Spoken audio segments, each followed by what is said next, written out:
I think my body was trying to tell me the way that you're doing life is not sustainable. You can't keep going at this pace. I was literally giving everything of myself where I remember so distinctly the end of 2020, I felt like a carcass. I felt like I had nothing left for myself. Think about a carcass, it's like been picked apart. There's nothing left. So then 2021, 2022, and 2023, I think my body just was like, this isn't gonna work. That feeling and starting to be like, I should listen to this was really the biggest impetus. Welcome to the Embrace Live podcast, a masterclass in living well, where we uncover how New York's most successful leaders in business, media, and entertainment navigate the intensity of this city while prioritizing wellness, health, purpose, and fulfillment. From boardrooms to red carpets, we dive deep into the habits, mindset, and resilience that keep them thriving in the city that never sleeps.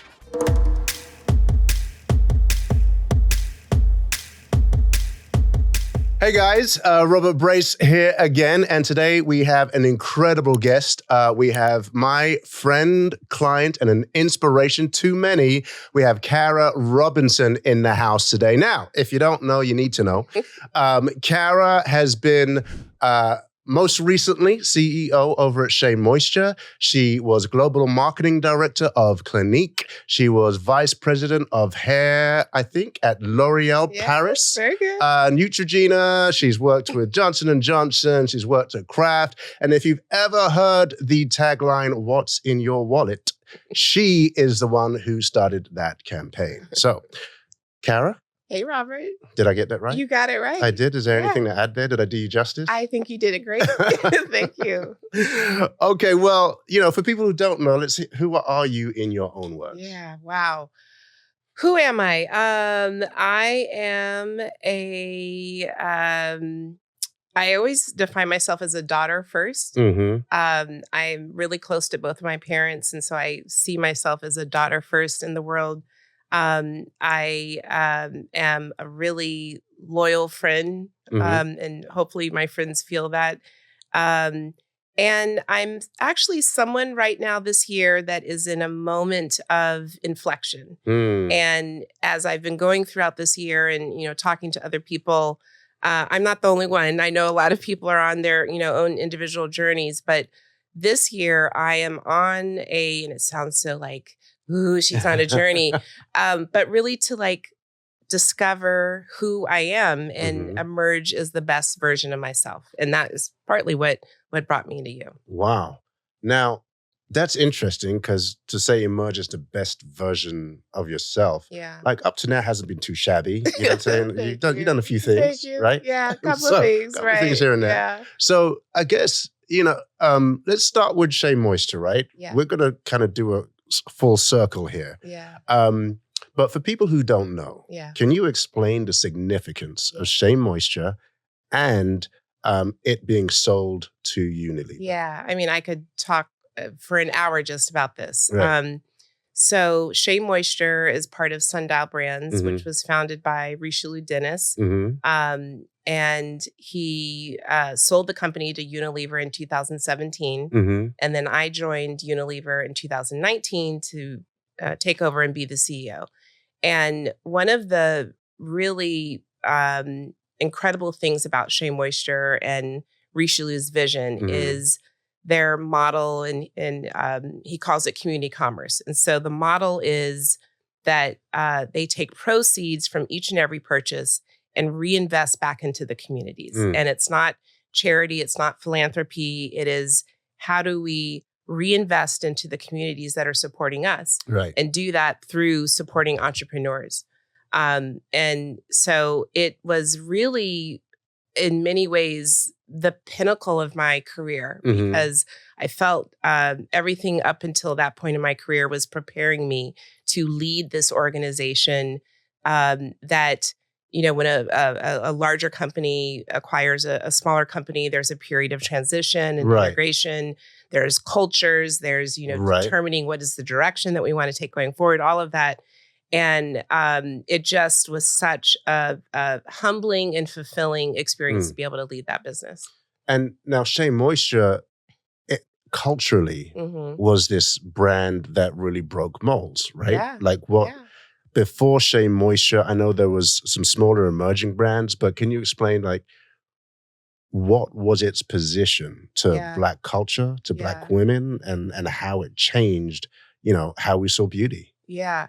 If I think back to when I was a kid or I was a teenager, if I wanted to find hair products for my hair type, and I have a silk press now, so this is not normally how you see me, but if I wanted to find products for me, I would have to go to a independent beauty supply store, or you would really have to go out of your way to find products for our hair type. And what Richelieu did was develop a line of natural ingredient products for all textures of hair. So even though Black women in the Black community embraced it, it really was designed for all hair types. And to be able to go to a Target or a Walmart or a Walgreens and find your product, that was a novel idea. Right. In 2000 almost. Right. You may see some products at the dusty bottom of the shelf, but he had the vision that, we need to be part of the main beauty aisle and we need to be accessible. And I think a lot of women, particularly of my generation, feel that they helped build that brand. Right. And so it's a brand that is near and dear to a lot of people and will always be near and dear to my heart. Right. And now when it sold, I mean, it wasn't an insignificant number, right? I've seen 1.6. I can't divulge the number, okay. and I wasn't there at the time. But yeah, it wasn't. It commanded a great price. Okay, yeah. So you can't say. I cannot. Right? Yeah. I've seen, and you don't have to confirm or deny. I've seen 1.6 billion. So this is not a small brand. Right. This is not some little company. Mom and pop, this is a big brand. Yeah. So for Unilever to see that, was a major deal. Now, so you take over this behemoth of a brand and, you're in the spotlight and we're going to get there, but what prepared you for that moment? Oh, that is such a good question because I was so ill-prepared for the spotlight. So ill-prepared. I didn't either realize or understand that was going to be part and parcel of that kind of role. Right. And then to do that in the context of COVID and everything that was happening during that period, I am comfortable public speaking. I can do it. But even the question, what did I do to prepare? I immediately went to media training. That was probably one of the first things that I did. And I had a session with this outside consultant and, he gave me some tips on what to do. But it can be terrifying. Right. It can be terrifying because when you're doing that kind of speaking, you are trying to land the points that are important that you're trying to get across, either, eliciting followership or whatever that may be. You're trying to have an authentic conversation. It's more challenging than I think people realize. Right. Yeah. And that's funny to hear because you've done so much before that. Yeah. Right? From Kraft and Johnson & Johnson. So how would you say your career path positioned you for this? Yeah. Because it wasn't like you just showed up. No. No. Yeah. I think the way that my career path led me to that role, I was ready to run the show. I absolutely was at a point in my career where I can be a wonderful follower, but I'm an excellent leader. And so to be able to have the runway and the support and, our dear friend AC who hired me into Unilever, it just was magical because there was a very hands-off approach, which I appreciated. So I had to really figure things out with my team. The support was there, but to be able to really run the show, that's what a leader wants to be able to do. So now it's so interesting that you say it because you're like, I'm a good follower, but I'm an excellent leader. Yeah. Now, to verbalize that, has that always been something you've been able to verbalize? Has that, because to say that, right, is definitely you're at a place, I know what I bring. Right. And I know who I am. Yeah. Right. And I can follow, you can give me this thing to lead. Right? A year ago, I probably would not have said that. Just a year ago? Just a year ago, because I would have been so concerned, are people going to think I'm not humble and Right. I have let go all of that. Right. And I know I am a good leader. Right. I know that. So I don't have to have any consternation about that. Right. I can just say it. Yeah. Okay. And I love that because, a lot, and you're honestly about not being able to say it about a year ago, because I'm thinking Shea Moisture must have given you a platform to really authentically be yourself. Oh, for sure. Just from what you're saying with the free reins and then just what the company represented. But then you've been L'Oréal, Kraft, and I can imagine that you didn't have that freedom to just be 100% of yourself. So it's an interesting question because I don't think anyone can give you freedom. I think I may not have thoughts or had the confidence to be able to step into my authentic self. Right. But it's not necessarily because someone lets you be that way. I think it's you step into that. Right. And so when you step into the fullness of who you are, and I've said before, it's a cliche, but when I decided to go natural with my hair, right, it was almost like the final thing that needed to be shed for me to truly be who I am authentically. And as you know, if you live an authentic life, then you resonate with people more deeply. You can make a more profound impact, and you feel better about yourself. You're fulfilled. And so, it just the timing and everything, I finally stepped into that. And I think we hear that so much, stepping into yourself. If we go a layer beneath that, what does that mean? What does that mean to, okay, I'm going to accept all of it and be all of it? Because for most people, that's terrifying. Yeah. And for most people, it's like, I've got to be seen this way. Whether it's socially, on your job, wherever. Yeah. So what does it actually mean? What is that stepping into yourself? I think it is.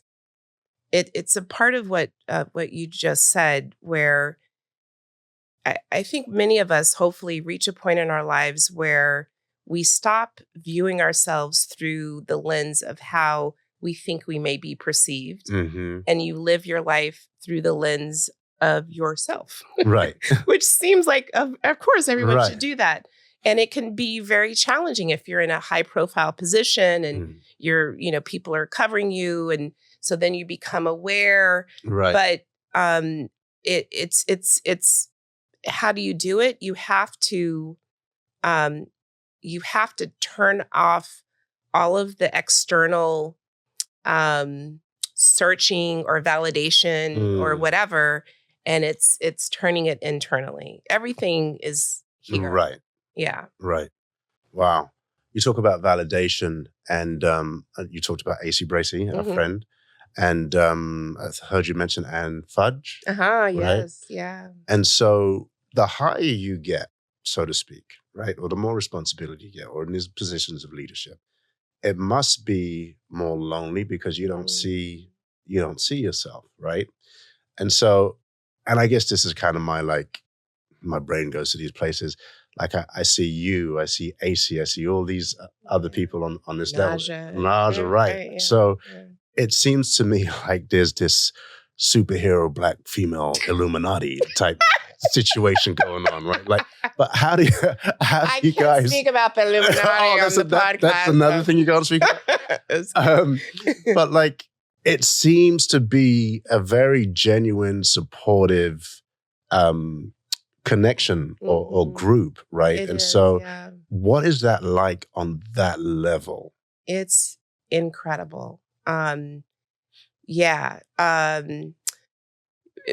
it be AC or I mentioned Naja, who I went to UVA with, Lucinda, and that's what's so special about your studio actually is, you there are all kinds of people, women, men, all sorts of ethnicities, but there is a little Black female Illuminati contingent that's in there that is pretty incredible. But it is lonely, and it means that those relationships and friendships are just that much more important. You treasure them, and whether someone's going through a divorce or they're married or the death of a family member, like someone in the circle has been through that.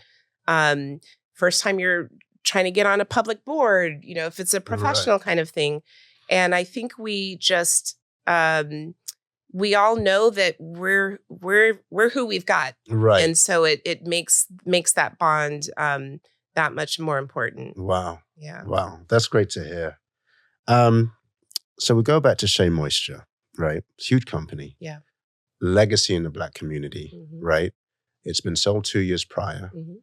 Now, I think at the time it was maybe economically struggling. Is that fair to say? Or maybe not living to its potential? There's always room for improvement for any company. Yeah. Okay. Yeah. And then a lot of the culture, our people, felt ways about this Black company being sold to Unilever, right? And so you step into this, and after the initial, this feels great, I'm ready for this, you've got people feeling a certain way, you've got the goals that you have to hit. How are you feeling in that moment when the fanfare is gone? Yeah. And it's like, this is what I'm tasked with. And first, let me just clarify for the record: I do not work for Unilever anymore or Shea Moisture. Yes. So I resigned. So I'm speaking on behalf of myself, not the company.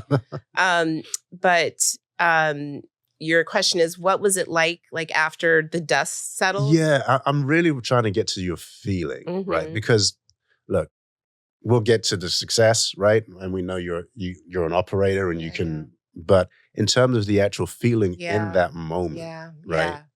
So shortly after George Floyd's murder, if you remember on social media,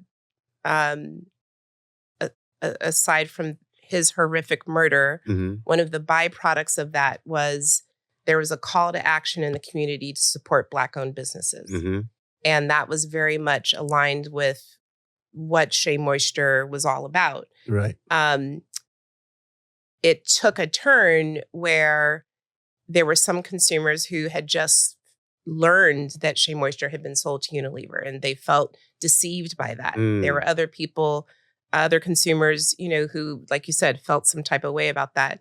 And so internally, the way I felt was a sense of frustration.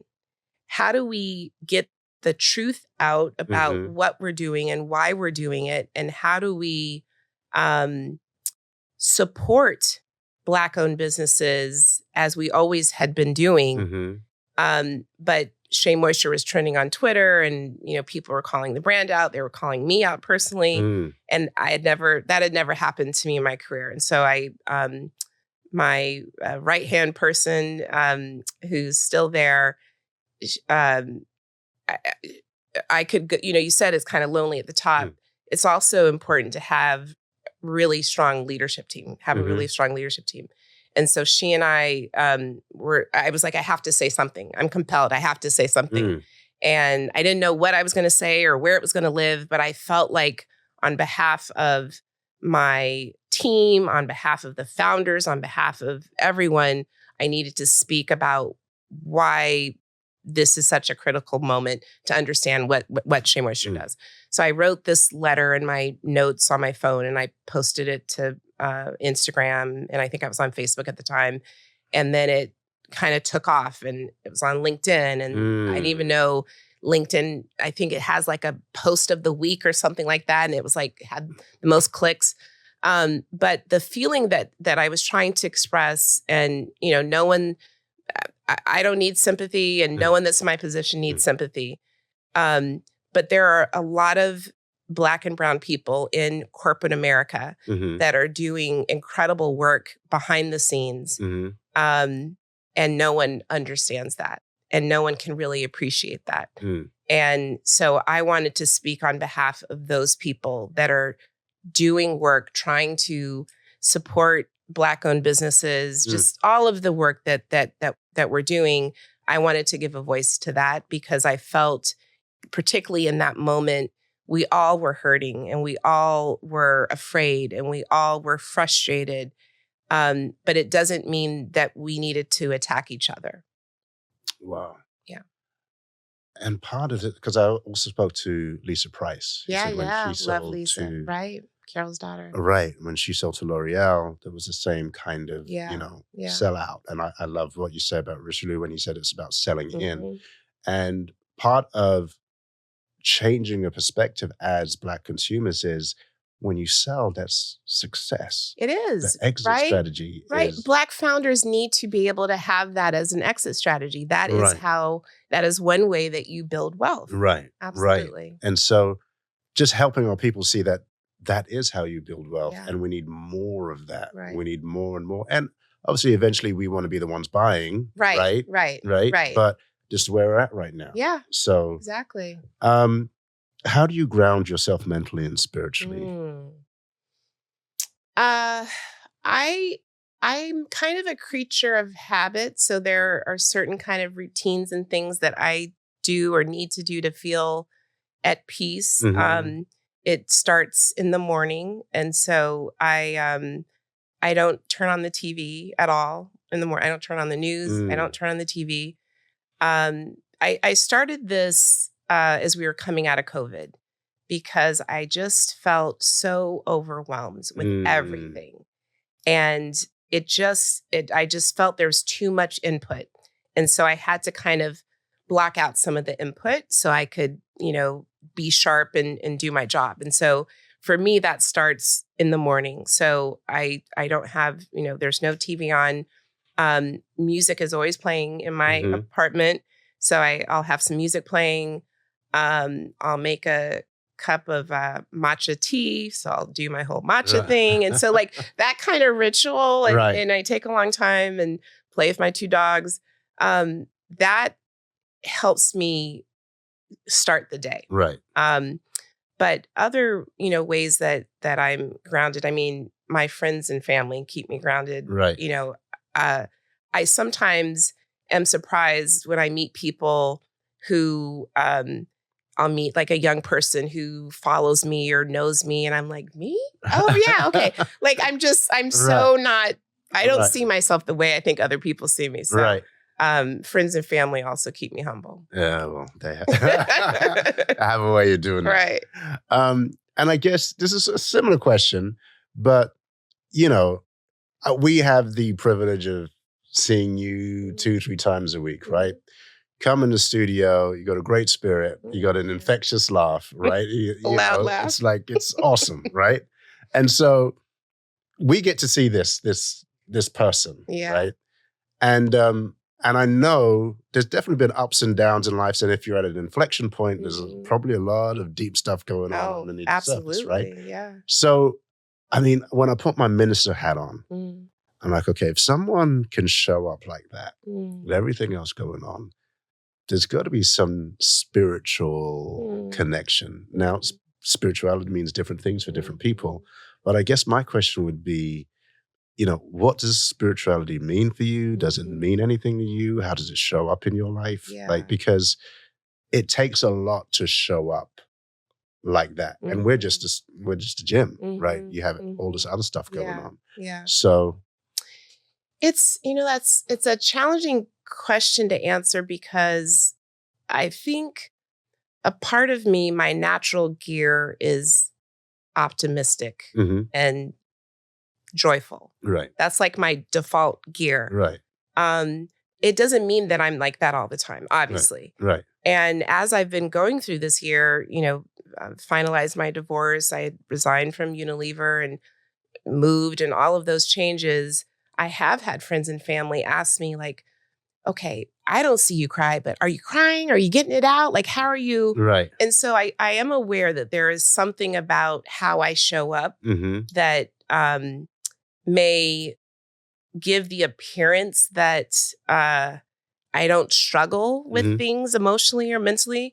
I don't know what to do about that. Like, I don't know what to do about that. But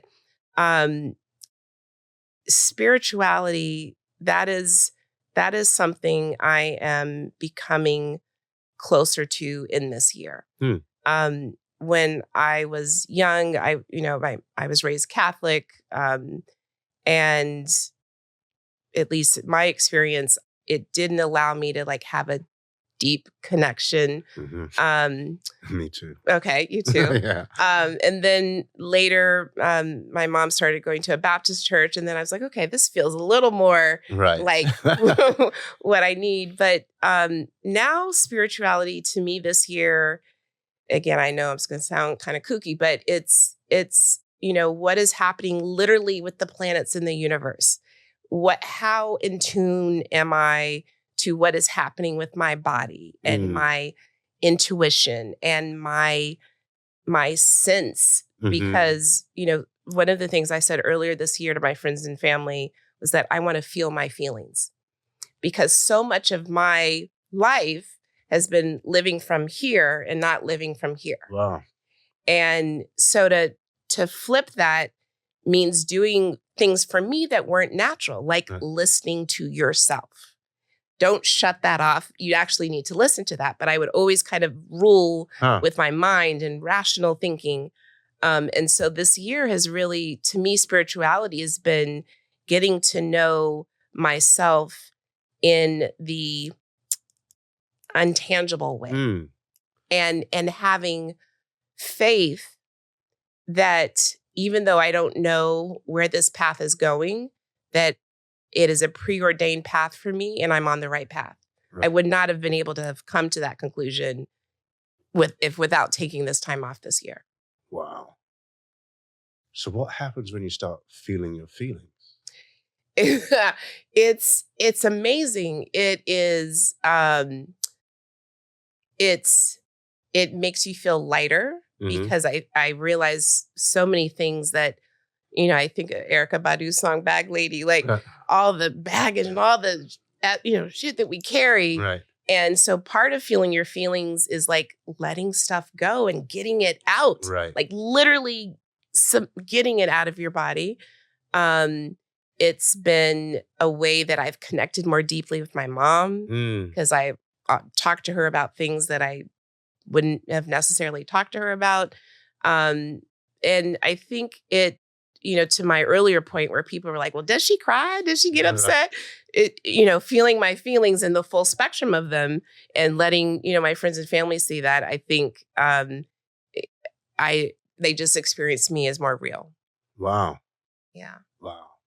So is it correct to say you're taking a sabbatical? Yeah. Yeah, okay. we can call it that. So talk to me about, because you mentioned a little bit and brief in our conversations, like what led to you stepping down? Because, all right, before we do that, right, let's just establish you took it from where it was, Shea Moisture, and it grew. It was very successful. It did. And the other thing, which I know I probably should have given you my resume.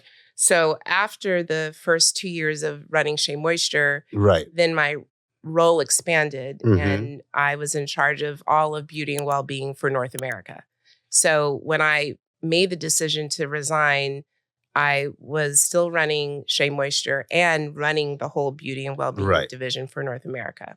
And from what I've heard, Shea Moisture did well, and then they 5 times, 6 times more responsibility came your way, right? I don't know how to quantify it, but but something like that, right? It was a big jump. It was, right? It was, yeah. So I wanted to clarify that, because you've seen success, right? And when you talk about being an excellent leader, that's just the truth, right? So you get to this place. What then makes you give decide that up? To stop. I, after I had made the decision to end my marriage, I was kind of taking stock of my life. And this is where my feelings really started to kick in, because me making the decision to leave Unilever was not something I thought about and did pros and cons and all the stuff I probably would have done. It was a notion. I slept on it. I decided however I felt that next morning was going to be my decision. And I made the decision. And it was because I think my body was trying to tell me the way that you're doing life is not sustainable. You can't keep going at this pace. And there were people that were coming into my life who I had met. There was one woman who said, she was a high profile attorney and, just very accomplished. And she said she was in Whole Foods and just passed out in the produce aisle. And then I met another executive that worked for a huge corporation and also had physical ailments related to the stress. And this is not an indictment on the company. This is how I was doing it. And I was literally giving everything of myself where I remember so distinctly the end of 2020, I felt like a carcass. That's how I felt. I felt like I had nothing left for myself. I felt I had given everything. Think about a carcass. It's like been picked apart. There's nothing left. So that was 2020. And so then 2021, 2022, and 2023, I think my body just was like, this isn't going to work. And so that feeling and starting to be like, oh, I should listen to this was really the biggest impetus. Wow. And so, you've explained it, but that's what so many Black women, or so many women, but so many Black women get to that point of burnout.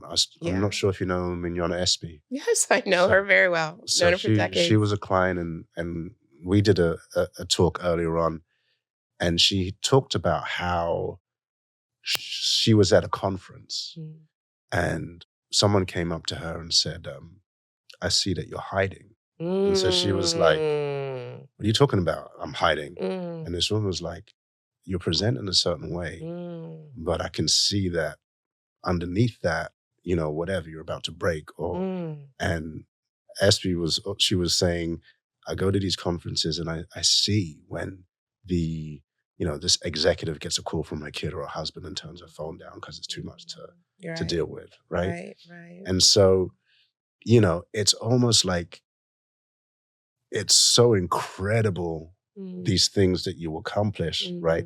And let's be real, have to overcome as a Black woman, right? Sure. And then you get to this place where you've done all of this stuff and then you burn out. Like, right. What does that look like? It's such a good question. Gosh, I have so many thoughts with that. So the first is January, the first week of January of this year was my first week not working. Right. And it took the story I'm going to tell you, it made me realize this is going to be a journey and it's not something that's going to happen immediately.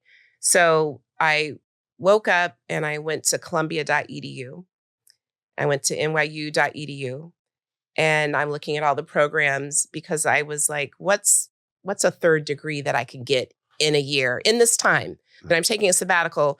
What kind of degree? Oh, that's insane.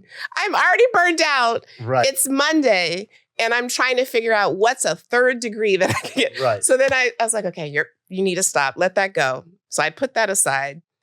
And then I said, you should travel. You should travel. So then I was like, okay, what continents, what countries have I had a whole spreadsheet. And I was like, oh gosh, you're like doing it. You can't even just be. You need to just be. So that was like the first week. Also the first week, and I've told my friends this story, I was so burned out. I remember I had a bag of trash, like a brown paper bag of trash. And there's a trash chute on our floor. And I had my cell phone because I was leaving after I threw the trash out. And I put my phone on top of the trash in the bag, right. knowing like, don't do that because you could throw it out, but you'll get it. Right. And I pick up the bag, I take it to the trash chute. I open the chute. I see my phone in the bag, and I put the bag in the trash chute, and I close it. And then I thought, I think I threw my phone away. So I had to go get my iPad to find my phone, and I could hear the echo of my phone in the trash chute. And fortunately, it hadn't been compacted, and we were able to get it out. But like, that's how fried my brain was. Wow. So that first week was my sign that I need to slow all the way down, and I need to be comfortable with just being. Just being. And again, that was faith. That's stepping out on faith. That is not my comfort zone at all. Like, I'm just no, you gotta, what are you producing? What are you achieving? If anyone had told me we'd be here, all these months into this year, and I didn't get a third degree and I haven't been to 7 continents, I would have probably been disappointed in myself. Like, what did you do with this time? Wow. But the learning journey, obviously, that I've been on is like, that's the problem. Right. And so that a lot of that work is what I've been doing. The reason my eyes perked up is because I've spoken to another client, very successful actor, who said she got, stuff went really, really well in her career. And right at that point, she was like, I'm going to take a big degree. I'm going to take another degree. And then she was like, what am I doing? Like, why do I feel the need to like keep, you know what I mean? So you hear one of those stories and you're like, oh, but then I'm hearing exactly the same. Yeah. I was speaking to a college friend, his daughter, is it Spellman, and she wanted to talk about career and some other stuff. And so when you're speaking to someone younger, I think for me, it recalled all of the things that I wish I had known, when I was her age. But it's been stepping out on faith. It's been relearning things, and it's been working with people like you. I also have an executive coach. There's someone that I work with for guided meditation and breath work. And so I'm experimenting and trying to find new tools to be the person that I need to be in this next chapter. Right. And what does it mean to just be? Because it sounds easy. It's not. What does it mean? What does it mean? It means... And let me put that in context, right? Because I remember we were talking once and you explained how from a very young age you were like about this career. I think you went to night school. I can't remember the whole story. Yes. Right? Yes. So then you're on the career path. Then you're like leading these organizations. And this is talent. This is what you've been given, right? And you do it exceptionally, right? And so you've been in this mode, right? All of this time, right? So you get to 20 years afterwards, and now you're trying to just be, And you kind of think you can conquer that in the same way that you conquered everything else, right? Like, I'm just going to be. I'm going to work hard at being, and we're going to spreadsheet this being thing all the way out, exactly. So what does it mean to actually just be? Yeah. The best analogy to get to that point is a treadmill. So I feel like from right after I graduated from college, I was an ESL instructor in Puerto Rico. I had majored in Spanish, and I was studying for the GMAT, which is the exam you take to go into an MBA program. I was 22, 23. I am much older now. Let's just leave it at that. But from that moment, I felt like I was on this treadmill and focused on this destination of success. And I don't think I realized that I could get off of the treadmill. I could get on another treadmill. I could go for a hike. We could take this analogy wherever, but I just was so focused that it didn't even occur to me that there could be another alternative to just be. Right. So to answer your question, what does that look like? That for me, so the thing that I started doing was keeping a video journal. Because in all of the space and time that I've had this year, this is where epiphanies come up. This is where narratives get shed or redirected or what have you. And I wanted to capture those to not forget them. Or if it was a great day or a really crappy day. So that was one way to just be, is I had to do something. Right. So doing these little short video things was one thing. But in the work that I do with the person that helps with meditation and breath work, he would send me things that would encourage me and shatter my narrative that if you're on a hammock relaxing, you're not being productive. When actuality, some of the most creative and productive people know how to create space to do nothing. Right. Because that's when, your creative juices are flowing. So having, people in my life that were supporting that journey, having the routine of coming into your studio 2 or 3 times a week gave me a sense of purpose. So I wasn't getting up to go to work, but I was getting up to do that. So it was like slowly rebuilding a life that didn't center around my job. Right. Wow. So if there was a message that you wanted to give to women in the same position, because I think at this moment, I'm probably going to butcher the history, right, and boil it down to something very simple, but, there's a moment when Black women weren't leading. And then I think it was in 2015, Nielsen came out with that report, Black women have power or whatever. And then you see these women and obviously before 2015, but just in all of these places leading these great organizations. And it's been awesome, but there's been an effect of that, right? Which is a lot of people have been burnt out. Yeah. So if there's a woman going through that right now, what would you say to her? Oh, gosh. I'm pausing because I know women that are there right now.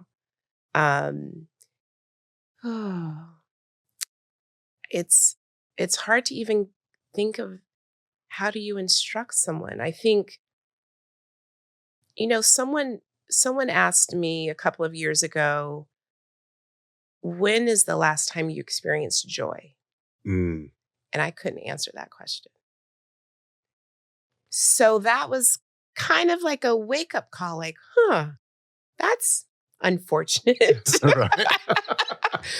not really the life that I wanted to have.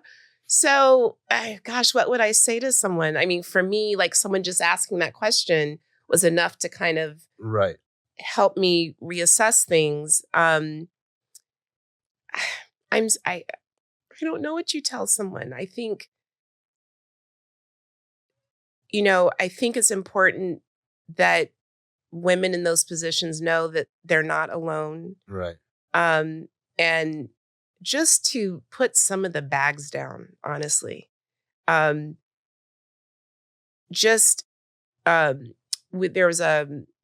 a online or a Zoom, because it was during COVID, Deborah Lee has, Leading Women Define, and Ursula Burns, who was the CEO of Xerox, the first Black female Fortune 500 CEO, I believe. And she was speaking to all of us who were all those kind of women that you're talking about. And she said something like, she reached a point where she started to say no. And I still was very much in a yes, yes, yes. You want me to be on your interview panel? Yes. You want me to speak it? Yes, I'll do, because you asked me, I'm going to do it. Right. And she said, why? To what end? Like, why are we killing ourselves, flying all over the country? And, some of it is because we have interest. But I think so many of us, it doesn't occur to us to just say no. Or we think we're going to disappoint someone, or we're going to hurt someone's feelings. And so you're prioritizing everyone else. This is I'm working to my answer. This is my answer, Robert. Because when I first started working with my executive coach this year, she asked me to do like these little exercises. And one of them was to list the top 3 most important people in my life. Like easy. Mom, dad. And then I was like, me, put myself down. And as we're going through it, I'm like, oh, I already see the lesson. I was supposed to put myself first. But I think so many women feel like it's selfish or you're not doing your job. Right. And then we've also heard you can't pour from an empty cup. And so I guess what I would say is just try to center yourself in some kind of way in the midst of everything that we all have going on in our lives. You have to fortify yourself. Right. Wow. Yeah, I think this is very helpful.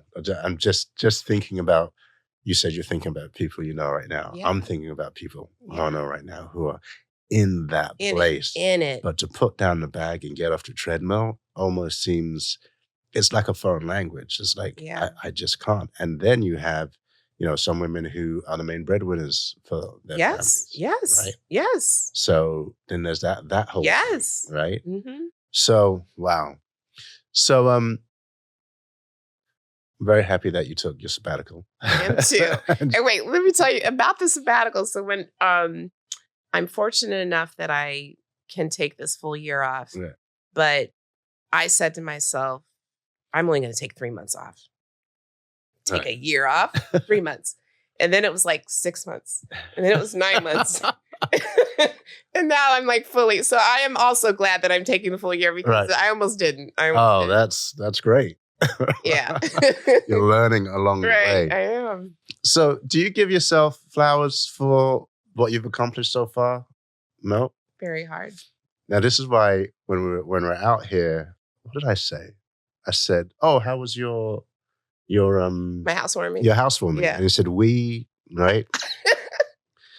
And the reason that's significant, and I've been coached on this as well, is that when you say no, you haven't given yourself your flowers yet, right? Because I could ask you what contributed to your success, and I guarantee I had a great team, and I had great people behind me, and whatever, great fam, and all that's true, right? But I find that it's very difficult for us to say, you know what, this is what I did. This is the impact that I've had. Yeah. And from a spiritual perspective, this word has come up a lot recently. I think Kamala has been saying she doesn't aspire to be humble. Yes. Right? Oh my God, that resonated. Some people are like, no, I loved it. And here's the thing. So necessary. As a former minister, you got to be humble. You got to be humble. That word, the original meaning of the word, means to take up your full space in the world. Not too much, not too little, but to take up your full space in your world because you've been given these gifts to share, right? And so what we've made it become is less than yourself. Don't talk too much about yourself, right? Mm-hmm. And so when you look at what you've accomplished, what pats on the back do you give yourself? It's not even like me being fake humble. Right. I actually had this conversation with my executive coach about like, why is this so hard? She's like, what's going on here? And I think there's a part of me that feels like I have to struggle and I have to work hard and it's got to be impossible before I can pat myself on the back. Right. And that's like trauma. There's so many reasons why people are wired that way. But so I'm learning how to get better with that. Wow. You're laughing. I'm laughing. You understand? This conversation is making so many connection points, and I'm not guessing it. There's another client who I spoke to, and she transformed her body, looks great, really strong. And every time we work out, she's like, oh, let's go harder. And I'm like, no, we don't actually have to do that. Right. Like you can stretch or you can, and she's like, why? Like, what, you don't believe in me? You don't think I can do it? And I'm like, no, I'm just saying, let's take care of your body, right? And so we had a fireside chat, and she said she realized she had to check herself after one of those conversations because she realized, same thing, I feel like everything has to be hard. She goes, so when you said go do yoga, she was like, you think I'm a punk? Like, what? Like, yes. Oh my God. I feel so seen. Oh my gosh. So I was like, and so in that moment, she was like, and I realized there's something wrong with that, right? And so she's been stretching and doing yoga. And so when you say that, I feel like it needs to be hard, and I'm like, oh, wow, this is a thing. It's a thing. It's a thing. No, I think you even did that with me when I hurt this knee. And I was like, no, I'll just thug it out. And you're like, no, you're going to injure yourself. Like, you can't do that. Right. Oh, gosh. Yeah. So, well, look, one of the things I wanted to say is, at least in your time at Shea Moisture, right? Mm-hmm. I know that you went to Ghana. I did. And you went to North Ghana and you saw the women there putting the Shea together, right? My family's from Ghana. Yeah, I know. My aunt has a small shea butter business where she gets Shea from, North Ghana. Yeah. So I think about these kind of weird global connections. I think about one of the things growing up is my mom would work so hard. Mm. And one of the things that I remember, like, as a small kid being happy about is when she was going out, because she would, do her skin and do her hair, and then she goes out. And then as I get married and I've got my wife and I'm watching her get ready and Shea Moisture's there, and I'm watching my daughters now, right? And, they've used those products, but watching them do their hair, do their skin, feel great about it. Yeah. Sometimes I'm just sitting there watching and I'm like, Dad, you're just weird. Like, stop. Well, right. You are the only man in the house, right? I am. You must marvel at just. But to me, it's like, it shows, it tells me that they're happy or they're feeling good about themselves. And so as I look at that, and, I didn't know you at that time, but there's so many touch points of inspiration that I think, I've seen in my family, and I'm sure many women around the world have felt. So thank you for that. You, I'm going to switch modes very sharply here, because I do want to ask this question. It's more personal. It's more like. That wasn't personal before? Yeah. Oh, yeah, that's true. But like, and I know we're going to wrap up soon. Yeah, it's all good. I've worked with so many people who call themselves brand managers. Everybody's a brand consultant, right? Yeah, they are. And it's fallen short, right? As someone who's worked with many of well-known brands, what are two things we need to think about when we're thinking about building a brand? Yeah. For me, it's really simple. And I have built brands. Like you mentioned Capital One. When I went to Capital One, the company was 7 years old. No one had heard of Capital One. And so to be able to work on the team that developed those first What's in Your Wallet campaigns was amazing. I've also worked on brands that are very established, like a Clinique, and maybe you're trying to reposition. But what is always important is you need to have a clear understanding of who you are. And when I say who you are, I mean the brand. Who are you as a brand? Why do you exist? What's your reason for being? Why are you, and then you can take it further. What makes you new, better, or different than, other brands? But you have to have a clear understanding of like who you are as a brand. And that either can be mining your history if you're an older brand, or if you're a new brand that's taking off. It could mean defining what that is. Right. But the first is who you are as a brand. What is your positioning? What's your purpose? What's your reason for being? The second thing is, who are you for? And being really sharp about that. And some people that manage brands say, well, we're for everybody. you can't be for everybody. And the way that you as a brand communicate with the consumer today, you can be so highly targeted and precise to say you're for everybody, like that no brand manager would say it. So really knowing what is the essence of the brand, what's the DNA of the brand, and then who are you really for? Who's that core? If that consumer isn't happy, then no one's happy. Those are kind of the two tenets to me. And then I offer a third one that I think is equally important, which is what is the culture that is going to support that? So that culture could be, it's a team of 4 people. That's how big your company is. But what are your ways of working? How do you want to communicate? How do you want to be with each other? If you're a large organization like the one that I had run, what is the culture that's going to enable the brand to be what it needs to be and for us to be able to connect with our consumer the way that we need to? So to me, those 3 things have to work together. Right. Wow. Thank you. 101. Okay. Cara, thank you so much for this interview. I think we talked about some important stuff. We did. So your last thoughts, anything on whatever, can be on leadership, can be on taking a break. I do want to talk about, which is how this even came to be. Like I go to your studio to get stronger. And it has been, in this year, as I have said, I want to be the best version of myself. I'm working on becoming, emotionally strong and broad or whatever, mentally, but physically.